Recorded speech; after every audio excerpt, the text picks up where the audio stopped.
YouTube channel में आप सभी लोगों का हार्दिक स्वागत है। राहुल जी के फार्म पे हैं अभी हम, और जयपुर में अजमेर रोड पे ये स्थित है, और हमारे साथ डॉक्टर रवि शर्मा जी बैठे हुए हैं। राहुल जी बताएं थोड़ा सा आपकी जर्नी के बारे में, घोड़ों की जर्नी, और अभी ये फार्म किस जगह पे स्थित है, थोड़ा बताएं। जी सर, बिल्कुल। सभी लोगों को मेरा नमस्कार। मेरा नाम राहुल शर्मा है, और वैसे बाय प्रोफेशन मैं सॉफ्टवेयर इंजीनियर हूँ, लेकिन ये घोड़ों का प्रेम, घोड़ों का शौक़ कहें, कुछ भी कहें आप, पैशन कहें, ये वापस यहाँ खींच के लाया है। तो अपना ये फार्म है, महापुरा अश्वशाला के नाम से है अभी, और ये अजमेर रोड पे स्थित है। ओके। अपने जयपुर से तकरीबन 14 किलोमीटर के डिस्टेंस पे है। ये पिंक पोल वाटर पार्क है, उसके जस्ट सामने ही अगर हम आएंगे रोड पे तो 600 मीटर्स पे अपना अंदर फार्म है। ओके। तो यहाँ पे अपन ने ये छोटा सा शौक कर रखा है, घोड़े रखते हैं। तो मेरी जर्नी की अगर हम बात करें तो घोड़ों की जर्नी मेरी वैसे तो काफ़ी, अभी जैसा कि आपने बोला, मैं बीच में इंटरप्ट कर रहा हूँ, आपने जैसे बोला कि वापस से आए हैं, तो इसको थोड़ा सा आप डिस्क्राइब करें कैसा। जी बिल्कुल, मैं डिस्क्राइब करूँगा। ये बात है एक्चुअली 2012 एंड 13 की, जब आई थिंक मैं 11th स्टैंडर्ड में था स्कूल में। तो मेरे एक चाचा जी हैं जो पहले बहुत घोड़ों का और जानवरों का शौक रखते थे। तो उनके पास में एक घोड़ा था, अबलख। काफ़ी अच्छा घोड़ा था वो, पुराना, बहुत सुंदर घोड़ा था, काफ़ी एग्रेसिव भी था। तो तब उनके घोड़े पे उनके साथ में राइड किया करते थे, राइड सीखते थे, सभी कुछ देखते थे। तो तब से एक ये जुनून था कि इतना सुंदर क्रिएचर है, इसको क्यों एडमायर ना करें, क्यों इसके साथ अपनी लाइफ को इंडल्ज ना करें। राइट। तो तब से ये शौक लगा। तब खेत में उस टाइम इतना प्रोफेशनल राइडिंग वगैरह नहीं जानते थे, नहीं सीखते थे, कुछ पता नहीं था, बस उसकी सेवा करते थे, उस पर बैठते थे, राइड करा, खेत के अंदर खुला घुमाते थे। तब सोच लिया था कि लाइफ में कहीं भी जाएं, कुछ भी पैशन लें, कुछ भी प्रोफेशन लें, किधर भी डोमेन जाते हैं, घोड़ों के साथ जुड़ाव तो रहेगा ही रहेगा। तो किस तरह का घोड़ा था वो जो अबलख था? वो एक अबलख स्टैलियन था। अच्छा। और मारवाड़ी? एग्रेसिव, हाँ मारवाड़ी मारवाड़ी था वो। बहुत ही ज़्यादा एग्रेसिव था। उसको हम लोग बड़ी उस टाइम नहीं समझते थे कि घोड़े इतना एग्रेसिव हो सकते। क्या एज रही होगी आपकी उस समय जब दादाजी आपके रखते थे? उस टाइम मेरी 17-18 ईयर्स की एज थी जब मैंने की थी। तब सोचा था कि करना है। फिर उसके बाद मैं मेरी हायर स्टडीज़ के लिए एंड बाकी स्टडीज़ के लिए बाहर चला गया। तो मैं सुपर एनर्जी रहती है उस एज में। और उसी एज में आपको घोड़ों से मिलवा दिया गया, इंट्रोड्यूस करवा दिया गया। जी, मैंने ये बहुत लगभग ऑलमोस्ट सभी वीडियोस में, काफ़ी मेरे जो गुरु हैं, दोस्त हैं, जैसे सर हैं, सर ने भी ये बात मानी होगी, बिल्कुल मानी होगी, कि जिस बच्चे को टीनेज के अंदर अगर ये शौक लग गया ना, कोई और शौक उसके करीब आएगा ही नहीं। मतलब कोई बुरा कुछ, क्योंकि उसके पास लाइफ में टाइम ही नहीं बचेगा। सही बात है। मॉर्निंग टू इवनिंग, नाइट, सब समय इसी चीज़ को सोचेगा। इसको दूसरी तरीके से कह सकते हैं अपन कि ये नशा सब नशों से ज़्यादा भारी, तो वो नशा उसको जब उसको एक्सेप्ट कर लिया उसने, तो फिर दूसरा नशा उस पर भारी पड़ ही नहीं सकता। बिल्कुल सर, बिल्कुल। I totally agree with this point of yours. हाँ, तो आपने हमेशा घोड़े यहीं रखे हैं अपने, ये जहाँ पे प्लेस पे अजमेर रोड पे बैठे हैं, हमेशा घोड़े आपके यहीं हैं? महापुरा गाँव है ये आपका? ये मेरा पैतृक गाँव। ओके, पैतृक। ये मेरा पैतृक गाँव है। मेरे एंसेस्टर्स जो हैं वो यहीं से बिलोंग करते हैं, हम लोग यहीं से थे। जी। तो हम लोग यहीं से, यहाँ पूरा फार्म लैंड था, हम लोग गायें बैल स्टार्टिंग से रखते आए हैं। किसान बैकग्राउंड, खेती के पर्पज से भी खेती था हमारा वैसे पूरा। एंड तो हम लोग आज भी यही मानते हैं कि हम आज भी किसान ही हैं। जी। ठीक है, पढ़ाई करने के बाद में हमारा प्रोफेशन चेंज हो गया है, लेकिन स्टिल जो एक कहते हैं कि रूट्स जो हैं वो आज भी एक फार्मर ही हैं। जमीन से जुड़े हुए। जी, जमीन से जुड़े हुए, बिल्कुल वही। आज भी हमें एसी से ज़्यादा बाहर नीम के नीचे सोने में ज़्यादा आनंद आता है। जी। तो मेनली आपने कब से रखना शुरू किया घोड़े वापस से? मेरा प्रोफेशनली फिर जब मैं स्टडीज़ करके बाहर आ गया था, फिर मेरी जॉब लग गई। उसके बाद में ये पेंडेमिक जो एक टाइम आया था, इसने मुझे एक बहुत ही अच्छी अपॉर्चुनिटी दी खुद पे काम करने की, खुद की चॉइसेस को आगे बढ़ाने की। उस चीज़ के लिए मेरे कोविड 2020। जी, कोविड 2020। तो फिर ईयर 2021 के अंदर नवंबर में मैंने ये खुद के हॉर्सेस अलग से रखना स्टार्ट किया। उससे पहले मैंने 6 महीने इनका पूरा हैंड्स ऑन एक्सपीरियंस लिया था अपने जयपुर पुलिस लाइन के अंदर।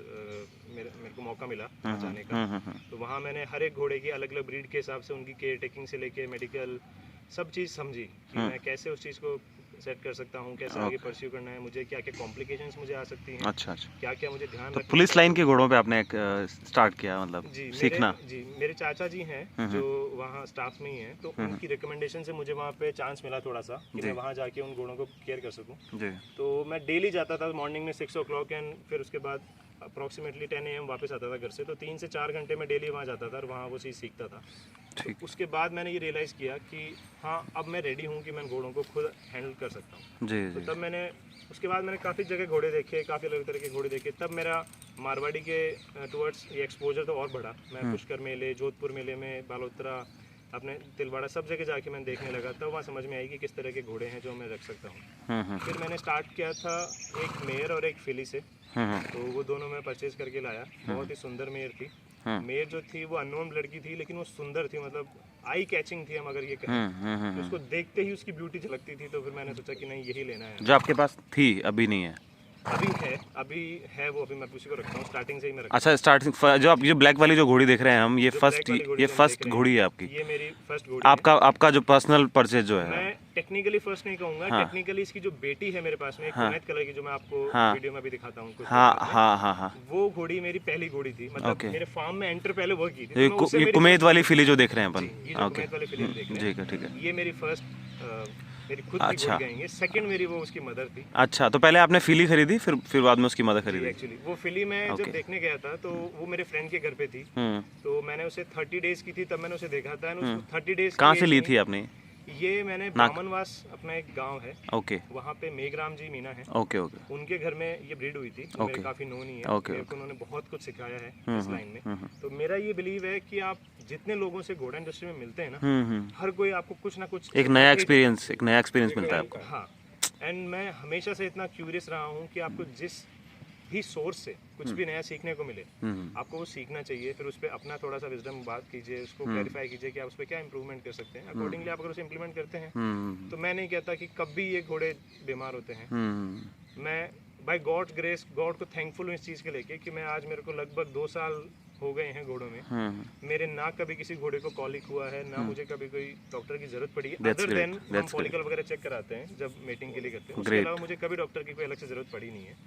मेरा रिकमेंडेशन भी यही रहता है। इसका मतलब ये इंडिकेशन है कि यू आर ब्लेस्ड, आप ब्लेस्ड हैं, घोड़े रख सकते हैं, ग्रीन सिग्नल है भगवान की तरफ से आपको। ये सर, मैं बिल्कुल थैंकफुल हूँ गॉड को लेके। तो फिली रिकमेंडेशन ये भी रहता है कि अगर आप थोड़ा सा ध्यान दे लें कि खाना साफ जा रहा है, प्रॉपर पानी मिल रहा है घोड़े को, आई डोंट थिंक कि मारवाड़ी नस्ल में कभी घोड़ा कोई बीमार होगा। जी जी। दूसरा, रखने का तरीका आपका टोटली नेचुरल है। घोड़े पेड़ों की छांव में बंधे हुए हैं। जी जी। चलने के लिए खूब जगह है। आप लोग राइड करते हैं, इनको लंजिंग देते हैं, एक्सरसाइज अच्छी होती है जी। तो घोड़ा जनरली मारवाड़ी कभी बीमार होता नहीं है। जी तो अच्छी डाइट मिले और अच्छी एक्सरसाइज मिले नाइस। तो डाइजेशन प्रॉपर रहता है, दिक्कत आती नहीं है। तो फिली आपने वहाँ से स्टार्ट किया? जी, वहाँ से स्टार्ट किया। मेरे साथ में आई थी। तो फिली को इनिशियली जब मैं लेके आया था तो मेरा यही था कि मुझे एटलीस्ट 4 to 5 मंथ्स तो उसका मदर्स मिल्क देना ही देना है। That is the main source of nutrition. Okay, तो जब आप लेने गए थे कितने मंथ की थी उस समय? ये 30 डेज की थी उस टाइम। अच्छा, 30 दिन की थी। ये 1 October 2021 बॉर्न है फिली। तो जब मैंने इसे देखा 30 डेज पे, तो तभी मुझे उससे वहीं प्यार हो गया था कि मुझे ये लेनी ही लेनी है। ठीक है। इसकी मदर थोड़ी एग्रेसिव थी उस टाइम पे। मुझे ये था कि मैं नया हूँ, कैसे हैंडल करूँगा। लेकिन मैंने बिलीव किया अपने आप में भी, और अपने जो फ्रेंड्स थे, सर्किल था, उन्होंने कहा कि आप कर लोगे, आप इजीली कर सकते हो, तो आप इसे ले लीजिए। फिर मैंने इसे लाया, यहाँ पे रखा। तो धीरे धीरे जो मैंने उन्हें love and affection, care, proper time दिया, वो मदर भी चेंज हो गई। मदर भी बहुत स्वीट है, बहुत अच्छी है, लॉयल है, राइडिंग में भी बहुत अच्छी है। उसकी काफ़ी अच्छी क्वालिटीज़ थी। वो तो जो मीरा है, जो कुमैत फिली, उसकी मदर का क्या नाम है? जो फिली है मीरा, उसकी मदर का नेम है श्यामा। अच्छा, डैम जो आपके पास है अभी। और इसके नीचे जो ये फोल है, ये किसका है? ये फोल जो है ये कीर्ति ध्वज का है। कीर्ति ध्वज कोल्ट है ना, मेल है? हाँ, ये कोल्ट है। ठीक है। तो ये स्टैलियन कीर्ति ध्वज का बच्चा है। ओके। एंड कीर्ति ध्वज जो है वो प्रभात का बच्चा है डायरेक्ट। ओके। जो कीर्ति ध्वज अभी राम सिंह जी हीरापुरा में है, उनका स्टड फार्म है, राम स्टड फार्म, वहाँ पे स्टेबल्ड है। बहुत ही अच्छे आदमी राम सिंह जी, उन्होंने मुझे हर तरह से सपोर्ट किया है। मेरे नियरेस्ट अगर मैं कहूँ घोड़ा इंडस्ट्री में जिन्होंने मुझे हर चीज़ में गाइड किया है, आगे किया है, तो वो मैं राम सिंह जी को टोटली कहूँगा। और तो बाकी सभी लोग हैं जिन्होंने मुझे हेल्प किया है, मतलब जो मिलता है हमेशा सिखाता ही है। मैं हमेशा हर किसी का थैंकफुल रहता हूँ उस चीज़ को लेकर कि वो मुझे कुछ ना कुछ अगर नई एडवाइस देगा, अगर कोई एक एडवाइस से भी मैं आगे इंप्रूव कर सकूँ, अपनी नॉलेज बढ़ा सकूँ, तो वो मेरे लिए बहुत एक अच्छी बात है। तो इस कोल्ट की अगर मार्किंग की बात करें तो किस तरह की मार्किंग है ये इसमें? कोल्ट सर पंच कल्याण है। इसके चारों पाँव पेस्टन से वाइट हैं, एंड माथे पे इसके फूल है, एंड एक छोटी सी स्निप सामने लिप पे है। ओके ओके तो ये इसकी मार्किंग है, एंड ये अभी रिसेंटली बॉर्न है। और इसकी डैम की अगर मार्किंग की बात करें अपन और एज की बात करें तो थोड़ा बताएं उसके बारे में। सर इसकी डैम जो है ये 7 इयर्स रनिंग है अभी, 7 ईयर कंप्लीट कर लिए, 8 रनिंग है इसका अभी, हम ये कह सकते हैं। एंड इसके फ्रंट बोथ लेग्स जो हैं वो वाइट है, नीचे रिंग है इसमें, तो लक्ष्मी कदम कह सकते हैं हम इसे। और इसके माथे पे एक छोटा सा टीका है। ओके, छोटा टीका है, ज़्यादा नहीं है। तो ये ओके, वेरी नाइस, बहुत ही सुंदर। हाइट की अगर हम बात करें तो ये डैम 60 इंचेस पे है। Okay, current measurement. और जो फिली है, तो राइडिंग करवाती है ये मैं? राइडिंग सर, बहुत राइडिंग के लिए तो ये दी परफेक्ट राइडिंग है। मैं ओके, खुद आप करते हैं राइडिंग? जी सर, मैं राइडिंग का बहुत बड़ा शौकीन हूँ। ओके ओके, राइडिंग के लिए तो मतलब सुबह 4 बजे उठ के हम लोग यहाँ से कभी सांगाने निकल रहे हैं, कभी ट्रेल राइड्स पे निकल रहे हैं, फ्रेंड्स आ रहे हैं साथ में तो उनके साथ निकल रहे हैं। तो बहुत ज़्यादा शौकीन हूँ मैं उस चीज़ को लेकर। जी। और इनिशियली मेरे को ट्रॉट कैंटर का ही शौक था, क्योंकि मैंने जब प्रैक्टिस की थी तो ट्रॉट कैंटर ही यूजुअल राइडिंग स्टाइल रहती है। बट जब मैंने ये घोड़ी ली मारवाड़ी, यानी ये जिस एरिया से आई थी बामनवास में, वहाँ पे जो अपनी रेवाल चाल होती है उसका बहुत ज़्यादा क्रेज है। जी जी, तो मुझे लगा कि मैं कैसे सीखूंगा रेवाल चाल एंड ऑल। तो जैसे मैं इस पे प्रैक्टिस करने लगा, नहीं चलने लगी, मुझे लगा कि यार ये तो बहुत ही ज़्यादा कन्वीनियंट और बहुत स्टाइल परफेक्ट है एकदम। परफेक्ट है। आपको कुछ करना ही नहीं पड़ रहा है, you just have to sit, easy है एकदम। आप लगा मोल्ड कीजिए, वो अपने आप चलेगी। एंड इतना अच्छी चलती है, उसके अंदर साउंड बहुत अच्छा आता है। साउंड बहुत अच्छा तो आता अभी इस टाइम पे मैंने ट्रॉट कैंटर भी किया है, गैलप वॉक सब किया है, रेवाल में भी थोड़ा बहुत मैं सीख गया हूँ। अभी धीरे अगर लंबी दूरी तय कर सकते हो उसमें आप। रेवाल का मेरे को लगता है, जहाँ तक कि इसकी वजह यही रही होगी कि लंबी दूरी के लिए इजी जो राइडर थके ना, उस तरह की चाल है रेवाल चाल। मैंने ये जो अपनी शामा है, जो हाँ मेयर है आपके मेयर है पास। अपनी, इस पे 20 किलोमीटर की कंटिन्यूस राइड की है मैंने ओके, खुद ने पर्सनली। एंड 20 किलोमीटर इसने अप्रोक्सीमेटली 1.5 आवर के अंदर कवर कर लिया था, क्योंकि हम बहुत ही डिसेंट स्पीड पे लेके गए थे ताकि घोड़ी भी ना थके, हम भी ना थके। प्रॉपर उसको हमने जैसे 1 किलोमीटर हमने थोड़ा फास्ट चाल चला ली, हमने 2 किलोमीटर से स्लो रख लिया, वॉक भी करवाया हमने उसमें, ताकि घोड़े का टेम्परेचर भी मेंटेन रहे, घोड़े पे ज्यादा लोड भी ना रहे, घोड़ी थके भी ना। हाँ, क्योंकि डेली तो 20 किलोमीटर पॉसिबल है नहीं। लेकिन एक ये भी बात है कि हम उसे जनरली डेली 1 घंटा लंजिंग देते थे। हाँ, तो उसमें अगर हम देखें तो 15 to 16 किलोमीटर 1 घंटा हम कवर कराते थे ग्राउंड में, प्रैक्टिस में थी अगर ऑलरेडी। आप सडनली किसी घोड़ी को 20 किलोमीटर चलाओगे, नेक्स्ट डे आप उसकी मालिश नहीं करोगे, तो मसल हार्मफुल हो सकता है वो, बहुत सोर हो जाती है मसल, एंड फिर वो घोड़ी खराब हो सकती है। तो अभी आपके पास शायद ऑस्ट्रेलियन भी है ना? जी, मैंने अभी बहुत ही रिसेंटली, ज़्यादा दिन नहीं कहूँगा, बहुत ही रिसेंटली एक स्टैलियन भी लिया है मैंने। जी जी जी। एंड वो भी राइडिंग में बहुत अच्छा था। ये जो स्टैलियन है ये मैं फलौदी से लेके आया हूँ। अच्छा, मेरे एक बहुत ही अच्छे फ्रेंड हैं हेमराज जी, हेमराज मून, जो यहाँ देश में हैं। अच्छा अच्छा। उन्होंने मुझे बहुत ही अच्छी हेल्प की इसमें, ये स्टैलियन दिलाने में। ऑडियंस जो सुन रही है वो शायद मुझे इस बारे में काफ़ी कुछ गलत भी कहे या कुछ भी कहे, लेकिन मैं अपने थॉट्स रखने में कभी पीछे नहीं रहता जी।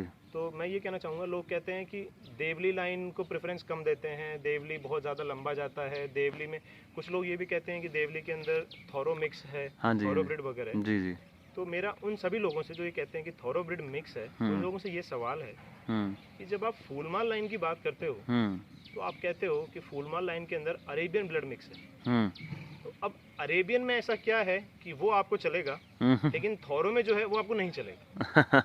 अगर आप कंसिडर करें तो thoroughbred is the most fastest breed horse के अंदर, इंटेलिजेंट ब्रीड, जिनकी डर्बी रेसेस होती हैं, they are famous all over the world, they are the only breed जिनकी रेसिंग होती है। बाकी घोड़ों की क्यों नहीं होती है? Thoroughbred is a very well preserved horse breed, जिसको उन लोगों ने हाईली एडवांस किया है। मतलब उस पे एक्चुअल ब्रीडिंग का काम हुआ है, and they were open to all the hybrid things जो उन्होंने किए हैं। तो व्हाई नॉट हम मारवाड़ी में ये सब हाइब्रिड क्यों नहीं कर सकते? सर्टेन पॉइंट आके हमें जो चीज अगर किसी ब्रीड कैरेक्टरिस्टिक में नहीं है, हमें अगर वो कैरेक्टरिस्टिक लेना है उस ब्रीड में, तो हमें कहीं ना कहीं दूसरी ब्रीड से वो लेना ही पड़ेगा।